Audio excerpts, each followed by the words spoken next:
Assalamualaikum warahmatullahi wabarakatuh. Saudara, dengan saya lagi Edi Mulyadi dari Forum News Network FNN. Saudara, hari ini tanggal 9 Agustus ini adalah hari perpanjangan, terakhir maksudnya, hari terakhir perpanjangan PPKM level. Mau level 1, 2, 3, 4, pokoknya udah kayak mohon maaf nih nyebut merek ya. Kayak bon cabe level 5, 15, 30.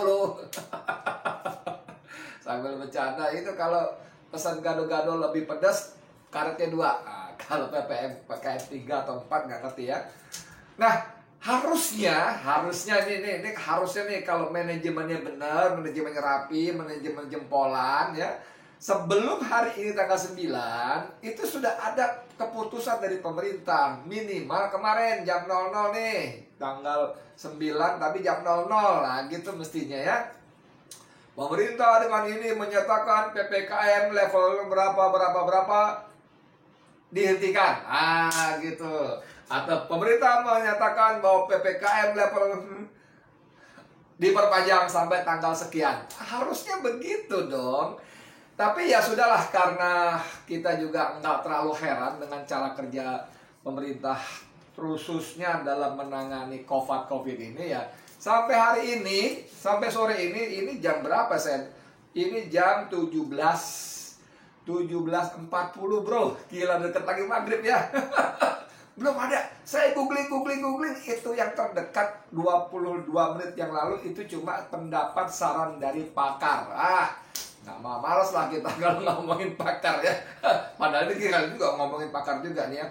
Biasa umumkan status PPKM malam hari, Jokowi disebut bikin kebijakan seperti diam-diam. Ini tuh ya, dari suara.com.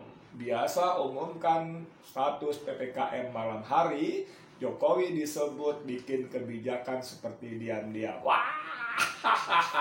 Yang ngomong siapa ini saya bacain.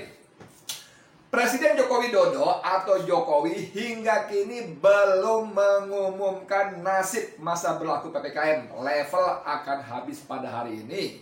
Ia biasanya mengumumkan pada malam hari, ya kan? Pengamat kebijakan publik dari Universitas Trisakti, Trubus Rahardiansyah, menilai mengumumkan nasib PPKM pada malam hari sangat tidak efektif. Kenapa nggak efektif, Bus? Nah, Trubus kan namanya Bus. Kenapa, Bus? Menurut dia begini, menyampaikan malam itu masalah komunikasi publik. Pemerintah ini membuat kebijakan itu seperti selalu tersembunyi, diam-diam. Harusnya diumumkan siang atau pagi. Itu kebijakannya jadi tidak efektif kalau malam. Maksudnya ya, ini dihubungi hari ini oleh suara.com ya, Senin 9 Agustus.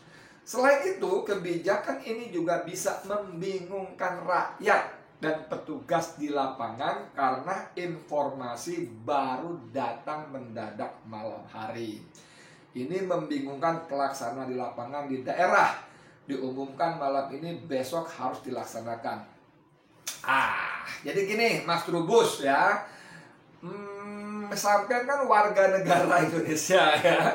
Udah lama dong di Indonesia, udah tahu dong bagaimana minimal sejak 2 tahun ini, hampir 2 tahun ini pemerintah menangani manajemen COVID-nya bagaimana, amburadul kan. Kalau kita baca media asing waktu itu ya, itu menyebutkan bahwa penanganan COVID di Indonesia itu terburuk di dunia. Ngeri gak? Ngeri ya? Terburuk di dunia. Jangankan soal substantif ya, masalah vaksin. Vaksinnya VAKSIN, vaksin. Kalau saya baca vaksin, jangan diterjemahkan macam-macam. Vaksin. Itu juga Masya Allah, itu kebijakan yang sungguh-sungguh, ngawurnya luar biasa. Bayangin, vaksin Sinovac dipaksakan dipakai di Indonesia, yang ternyata belakangan Cina juga nggak pakai karena mengakui efikasinya, efikasi lagi seremnya, keampuhannya itu rendah sekali. Dan jauh-jauh hari WHO kiblat kesehatan kita dunia yang kita tunduk patuh sama WHO ini kan nggak siapa Jerings ya, Jerings itu menyanyi apa pemain band. Saya nggak ngikutin, tapi baca sepintas terpaksa berurusan dengan hukum karena dia menyebut Ikatan Dokter Indonesia IDI sebagai titik-titiknya WHO. Nah, jangan dijerat juga saya ya. Saya cuma bilang titik-titiknya WHO ya. Yang penasaran silakan googling Jerings WHO IDI, Jerings IDI WHO, atau bahkan penjara gitu deh, ketemu tuh. Tapi memang memprihatinkan sekali. Pemerintah kita ini dalam satu sisi sama WHO patuhnya, tunduknya, taatnya minta ampun kan. Tapi begitu WHO mengeluarkan peraturan vaksin bersifat apa sih namanya, bukan mandatori ya, tapi opsional. Vaksin tidak menjadi keharusan. Wah, pemerintah tuh ngeyel. Apalagi ketika WHO mengatakan vaksin tidak boleh dipersyaratkan untuk ngurus ini, ngurus itu. Pemerintah ngeyel. Karena apa? Karena fulus, bos. Vaksin itu gila-gilaan itu. Itu bisnis miliaran, bahkan puluhan miliar dolar. Dan di Indonesia kita tahu dong, kemarin-kemarin ICW sempat bermasalah dengan Muldoko. Walaupun ICW tidak hanya menyebut Muldoko, tapi juga Rika Citaning atau terutama anaknya. Mereka berdua oleh ICW ini ya, oleh ICW dituduh, disebut bermain dengan obat ivermectin apa gitu ya. Kembali ke soal ini, memang Jokowi itu senang mengumumkan kebijakan di malam hari, dan ini oleh sebagian netizen disebut karena buah dari pengumuman pemenang Pilpres yang diumumkan malam hari juga. Malam Ramadan bro, dini hari, bukan malam hari lagi, dini hari. Pengumuman dimenangkan oleh KPU dini hari. Dan untuk itu senior saya Bang Dullah, yang orang lebih mengenal dengan sebutan Abdullah Hehamahua. Bang Dullah mengatakan KPU sengaja mengumumkan malam hari karena kalau siang hari takut yang mengumumkan puasanya batal. Anda paham maksudnya kan? Kan kalau kita berpuasa, itu kan bukan cuma nahan lapar dan minum, bukan nahan lapar dan haus saja, tapi juga ada menahan dari perbuatan-perbuatan yang sia-sia, antara lain berbohong, berdusta. Jadi kalau KPU mengumumkan pada siang hari, kata Bang Abdullah Hehamahua, maka takut yang ngumumin batal puasanya. Anda paham maksudnya ya? Ya kan kita rehat nggak bodoh-bodoh amat lah. Kalau cuman gini-gitu dong, paham lah. Nggak blow on lah seperti yang disangkakan para penguasa kita. Saya lanjut lagi. Nah, jadi menurut si Trubus ini Trubus Rahardiansah, ini kalau diumumkan mendadak begini, apalagi sampai jam sekarang ini menjelang maghrib, belum juga ada kunjung pengumuman, kan kasihan ya. Seperti kata Trubus ini, kasihan aparat yang di lapangan, mereka gamang. Sementara rakyat juga udah mulai, ini nggak diperpanjang, lalu mulai keluar rumah, terus berhadapan dengan aparat. Ini kan kasihan sebetulnya, mereka jadi saling bengkerengan, tahu bengkerengan gak sih? Bengkerengan, berselisih di lapangan. Ada yang satu bilang enggak diperpanjang, kata aparat enggak, belum ada keputusan. Mestinya nih saya kasih tahu, bukan kasih tahu ya, saya ajarin deh, biarin deh sekali-sekali ya, nggak apa-apa ya, rakyat ngajarin penguasanya biar pinter gitu loh. Harusnya masa yang begini aja nggak bisa sih diputuskan. Uang beritanya menyebutkan dia, Jokowi, sudah memimpin rapat kabinet tentang soal ini sejak hari Sabtu. Bro, sekarang udah Senin bro, udah 2 hari bro. Masa nggak bisa diputuskan? Walaupun ada bocoran berita-berita menyebutkan bahwa Jokowi berpendapat angkanya sudah turun di Jawa, Bali. Tapi kayak gitu kan, ya sudahlah, umumkan aja, putuskan aja, perpanjang, dihentikan, tidak diperpanjang, dibuka lebar-lebar. Apa susahnya? Kan gitu. Anda bisa bayangkan nggak kalau ada orang mau makan di warung kek, di restoran kek, di rumah makan kek, baru mau duduk, baru parkir sepeda motornya misalnya, kemudian ternyata nggak boleh makan di situ karena si petugasnya, penjaganya, Bapak, kami perlu melihat surat vaksin. Ini gila kan? Lalu si bapak tadi nggak jadi makan. Mungkin kesal juga, udah lapar gitu, mau makan aja. Ini gue mau makan, bro, gue mau makan, bukannya mau minta. Masa gitu aja pakai vaksin? Apa urusannya vaksin sama yang gue mau makan ini? Dan yang rugi siapa? Si bapak ini gampang, tinggal cari warung berderet-deret. Di jalanan banyak bener, dari mulai warteg, warung padang, segala macam, sampai rumah makan sejenis kayak itu yang sekali makan memang nggak cukup 100.000 kan? Gak tau lah satu porsi berapa, ya 112.000 mungkin dia makan di situ sekali makan. Tapi karena nggak jadi, dia nggak jadi makan di situ. Yang rugi siapa? Si pemilik warung, rumah makan. Aturan dapat pelanggan, dapat offset tambahan, batal. Plus bonus maki-maki konsumen yang nggak jadi makan.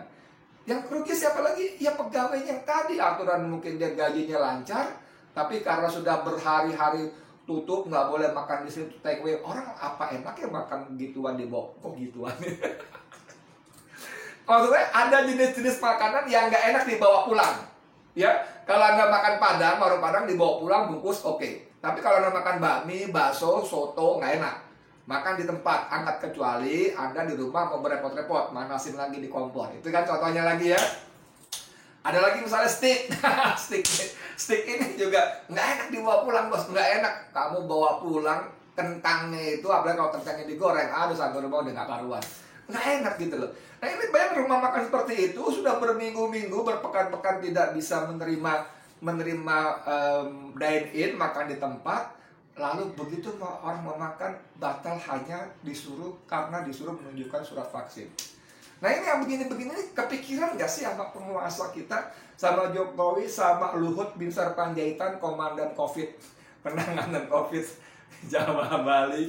Ini Luhut ini memang luar biasa. Semua tugas-tugas oleh Jokowi diberikan kepada Luhut. Yang terbaru masih ingat bagaimana Jokowi membuat Perpres. Ternyata tanggal 22 Juni bos, tahun 2021 ada Perpres penyelamatan 15 danau prioritas. Dan ketuanya adalah Luhut Binsar Panjaitan lagi. Nanti kapan-kapan kita bahas ya kalau memungkinkan, insya Allah. Tapi kita balik ke sini lagi. Jadi kata si pengamat tadi, Trubus tadi, memang sangat disayangkan ya. Untuk urusan seperti ini aja pemerintah nggak bisa memutuskan perpanjang, hentikan. Oke, perpanjang dengan catatan apalah namanya monggos. Tapi ada keputusan yang ditunggu, harusnya begitu. Ya ampun. Inilah kalau kita punya pemerintahan, penguasa yang diputuskan malam-malam dengan dan juga dengan apa namanya tadi, apa sih, kardus digembok ya, orang-orang bilang gitu. Kardus digembok. Aduh, ada juga nih ya. Saya baca dikit deh, masih soal perpanjang yang tidak jelasnya ya. Netizen cemas keputusan PPKM diperpanjang atau tidak hari ini. Nah ini dari CNN. Oke. Netizen cemas keputusan PPKM diperpanjang atau tidak hari ini. Ini berita sedikit lebih tua umurnya, jam 16.02. Jadi hampir 2 jam yang lalu. Kalau yang tadi hanya beberapa menit yang lalu ya. Pemberlakuan pembatasan PPKM level 4, 3, dan 2 di Jawa Bali dan luar Jawa Bali yang sejak 3 Agustus lalu berakhir hari ini. Namun, hingga berita ini diturunkan, jam berapa? Jam 16.02. Hingga berita ini diumumkan, pemerintah masih belum memutuskan. Dan ini membuat sejumlah netizen khawatir dan terbelah. Beberapa netizen berharap PPKM tidak perlu diperpanjang lagi. Namun, beberapa warganet pesimis dan yakin bahkan Joko Widodo akan memperpanjang PPKM sampai level pedas. Diperpanjang sampai level pedas, gila gitu. Kalau udah pedas gila, mungkin presidennya udah gak kuat lagi. Kicau @alfsdi. Dalam Twitternya anak ini bilang kalau sudah level pedas gila, mungkin presidennya udah gak kuat lagi. Maksudnya gak kuat apa ya? Gak kuat pedesnya, apa gak kuat apanya? Ada, jangan tanya saya nggak tahu, itu tanya sama dia, nulis lah. Loh kok tanya saya gitu ya? Ada juga netizen yang meminta pemerintah jangan tanggung-tanggung kalau mau memperpanjang PPKM. Sekalian aja PPKM diperpanjang 2 tahun. Kata siapa nih? Kata iya. Cantik sekali nih gambar ini ya. PPKM diperpanjang, nanggung banget. Nggak sekalian 2 tahun diperpanjang gitu biar lama. Ini apa ini? Cewek ini yang bilang begitu ya. Ada juga netizen yang curiga pemerintah akan memperpanjang PPKM namun dengan mengubah singkatannya. Namun ada juga netizen yang memanfaatkan momen perpanjangan PPKM untuk menggombal. Apa menggombal ini? Diperpanjang di kayak cintaku padamu yang selalu panjang. Diperpanjang deh. Seperti cintaku yang selalu panjang padamu. Gombal. Jadi gimana dong? Perpanjang nggak? Saya nggak pakai kancing baju ya. Kalau kancing baju saya bisa panjang, pendek, perpanjang, pendek, udahan gitu.